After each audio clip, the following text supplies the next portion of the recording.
So today we're working on eliminating this.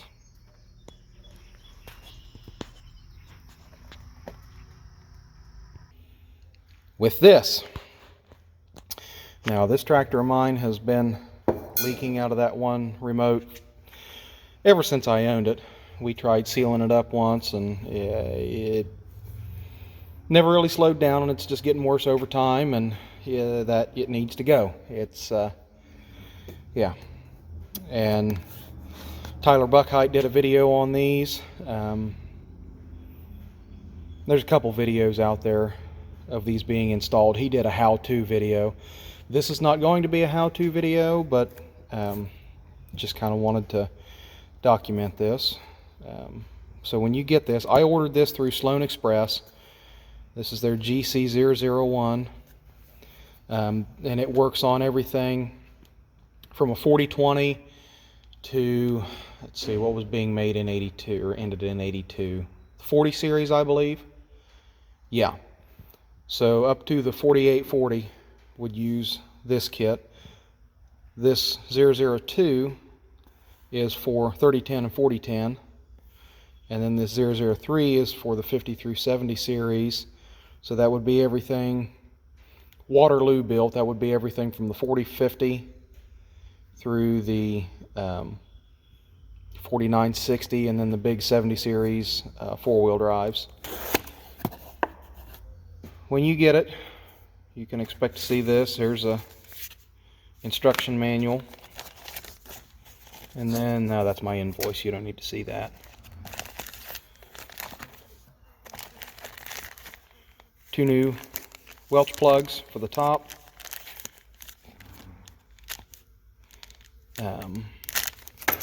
They say you have to destroy those to get the old levers out, but there's a trick to that.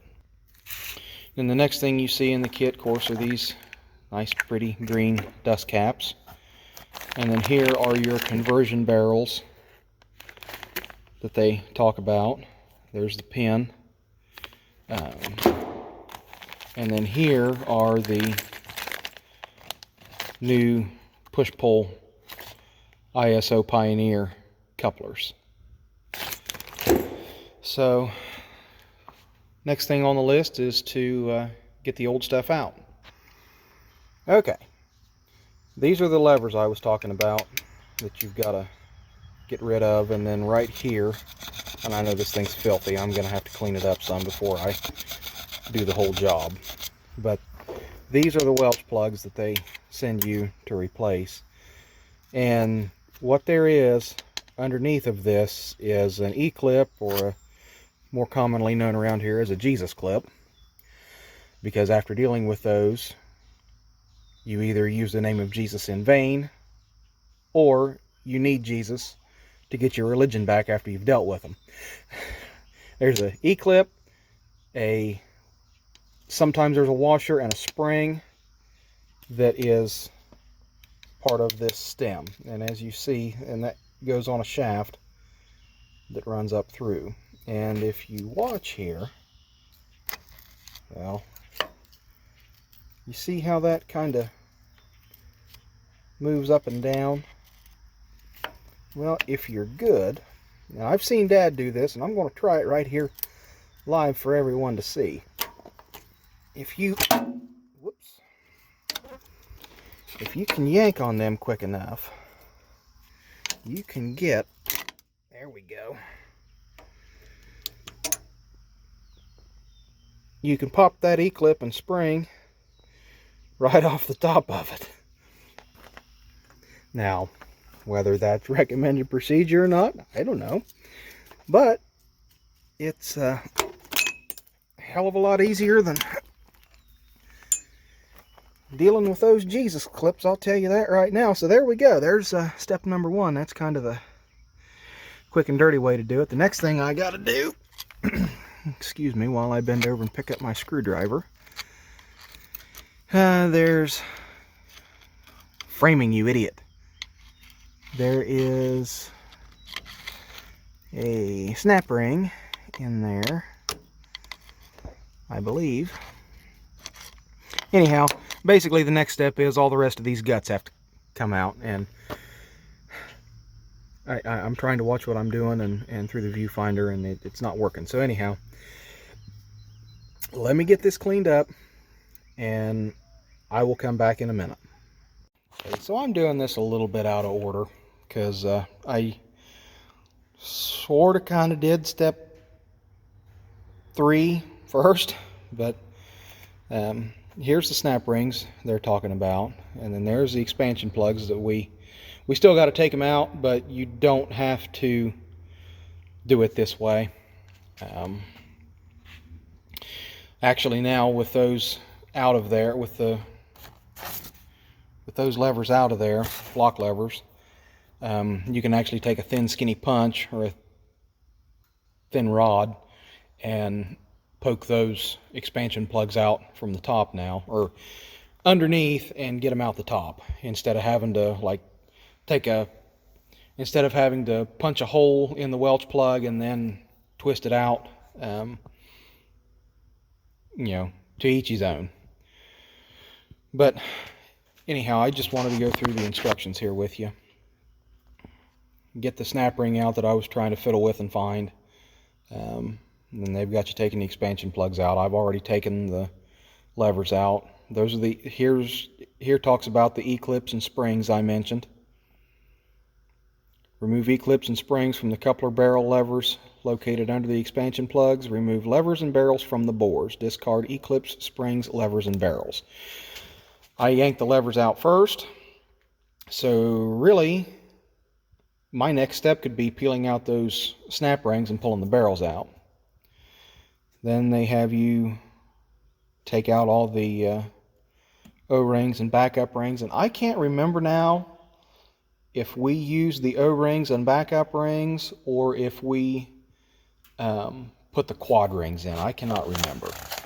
It's been too long ago. We did it when I first got the tractor, and that was in 2014. So almost 7 years ago now. No, it has been 7 years ago because I got that in April of 2014. So yeah. Then some inspection, some cleaning. It tells you to take all your new goodies out of the packaging, and basically all you have to do at this point, I mean, it's putting the new stuff in, and it's really almost self-explanatory, because those are going to take the place of the barrels that we take out, and then still got it all in the plastic here. But basically, this is going to screw into, these two parts are going to screw together. And yes, this does stick out from the face of the SCV, but you know, it's not going to leak again. And if it does, I guess I'll just have to send Wapsi Innovations a nastygram, but so far I have not heard of these failing. So all right, on to the next. Okay, back out here. As you can see, I've already got one of the old barrels out. Made a bit of a discovery. Once again, we're kind of deviating from the instructions here, but I was reaching around behind to clean this up, and I just gave that one barrel there a push. And as you can see, it's pretty well disengaged itself from the rest of the components there. You want to try and wrap your hand around this to avoid losing those balls. And then when you get it out, it's gonna piss oil all over the place. And then right there laying, you see the damaged E-clip and the spring that used to be under the Welch plug. Okay, just kind of wanted to come back and show one of these partially reassembled. This is kind of how it orients in the tractor. Obviously this is toward the rear and this is toward the front of the tractor. So as you're standing at the back, this will be away from you, and this is the end you would be looking at. Looks familiar, doesn't it? Yep. So basically the way these work, and I left this one mostly disassembled still so you could see. Maybe. So you can, don't pay any attention to where that ball is missing, but the ball down in the middle there, that is what starts and stops the flow of oil through these holes into, or through your coupler pair. You see that little white ring right there? There's an O-ring and a backup ring there. An O-ring and backup ring there. There's one down in here for the male tip of the coupler to seal against. And then here, there's another ring clip, and this plunger comes out. And then there's the spring that rides against the that poppet ball, I'm going to call it. So when you hook one of these up, it's kind of in this state right here. Then when you shove the hose in, and these balls here are free to, they'll fall back in those grooves. Once you get the hose shoved in, this whole coupler slides back in the body, and then those balls are pushed out by this ring. Then what you do to lock it all together and open it up is you turn that to the side, and that is supposed to lock the coupler together. As you can see, that's got a, I'm going to call that a cheek cut. And when you turn that sideways, it shoves in both this ball in here and this ball here. And it allows oil to flow through the unit. Where these leak most commonly, sometimes you'll get them where they'll leak around this stem, but that's kind of rare. Where they end up leaking is back here. And honestly, I kind of think that if these were about 0.02 larger in diameter, they would work a lot better. But that's just me. I ain't no engineer. Just wanted to give you some details on that. So next thing I got to do is dig all the O-rings out of the coupler body on the tractor, and then start putting the new Wapsi guts in it. Okay, we're halfway home. Got one of them in. Excuse me. That actually went really smoothly.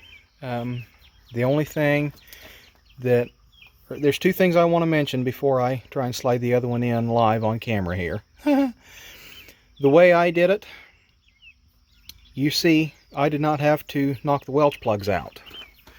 Because if you look in there, there's a nice wide open bore, and if you reach your finger up in there, you're going to be touching the bottom side of that Welch plug. It's wide open enough that once you pull the barrel out, the spring and the E-clip will fall out if you do the quick and dirty, very destructive on very destructive on springs and E-clips, words, Rusty, words, method of getting the old levers out. Those springs and E-clips were just there to keep the lever centered with the ball, and as you can see, when it's all clean, you can see right through it. Now, we had put the lip type or quad ring type seals in this, and apparently the old barrels were just not, they weren't big enough in diameter to keep it from leaking. And as I was peeling them out, I double checked to make sure we had the lips facing the right way, and they were. So I mean, other than loose tolerances, there's no reason why this should have been leaking. The other thing, it might be a little difficult to see. We're trying to, no, focus you. Oh, by the way, there is the Parker part number of this coupler if you want it.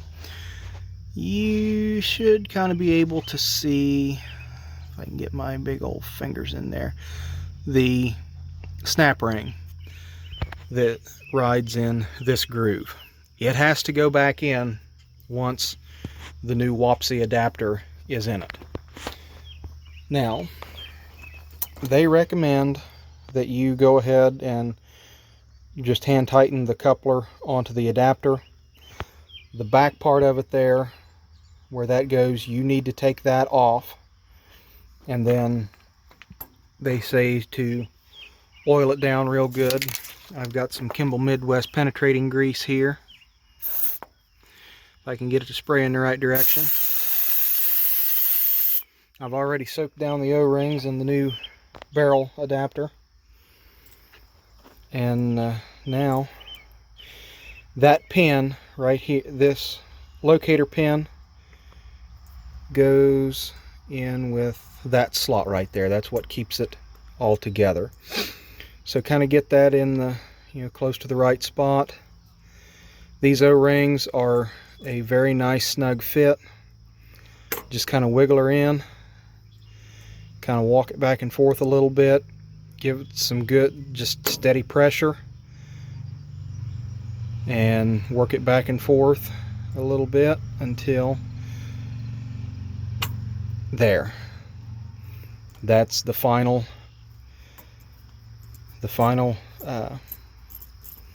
step, if you want to call it. And then I just unthread this, because I only hand tightened it before, and then I get to fight the snap ring in that groove, put the coupler back on. On these couplers, this is a 1.5 inch hex, so if you've got a 1.5 inch open end wrench, you can get them snugged up that way. And then after that, it's just putting the dust covers on it, and I'll be done. Now, if you go to asking me what this is, long before I got the tractor, it had a loader on it, a 148 loader. And if you follow the hoses on it, you'll see that it goes to an adapter block behind remote number 1. That is Deere's closed center loader Power Beyond. And what's in there right now is just a couple of Deere I think they're Deere. They're couplers with plugs because they like to leak. And I'll try and, maybe pop this one out for you. No, they're ISOs. They're ISOs or Pioneer. Typically, if they've got the pin style tip on the end, I call that an ISO, and if it's a ball, I call it Pioneer. It's the same. I need to clean that up before I stick that back in there. It's the same basic design. It's just, the reason we call them Pioneers is because Pioneer was who manufactured them, and then later on they became the International Standards Organization's pick. But anyhow, there's plugs in the back of these because the guys I got it off of, they said those leaked, but I'm wondering if it was just this nasty thing leaking on them. I don't know. We'll see. But anyhow, let me finish getting the rest of this put together, and I will check back with you. Oh, we're not done yet. Hang on. So this piece here goes, let's see if I can get the camera. I know I said I wasn't going to do this as a how-to, but it's kind of turning into one, isn't it? Okay, so that goes in the back, keeps everything centered. And the book tells you tighten these to about 15 foot-pounds. By my calculations, that's right at good and snug. So I'm going to snug that up, put the other coupler in, put the dust caps on, clean that plug off, take the other one out, clean it up too while I'm at it. Get the dust caps back on, and I will show you the finished result. And there they are, all installed. Now you see I've got the wrench hanging on back here still. The reason for that is I want to show you this. These will rock back and forth just a little bit. And it is because of how much bigger the hole is where the lock levers used to be in comparison to the guide pins. That's not really anything to get concerned about whatsoever. These dust caps, they are free to rotate. I'm probably going to keep them like that. Well, I don't know. It all depends. I'll probably turn them around like that to get the hose hooked up and then swivel them around on top, because the hoses are going to naturally try and droop down anyway.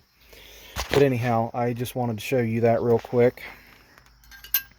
So the next step is going to be, let's clean these off a little bit, shall we?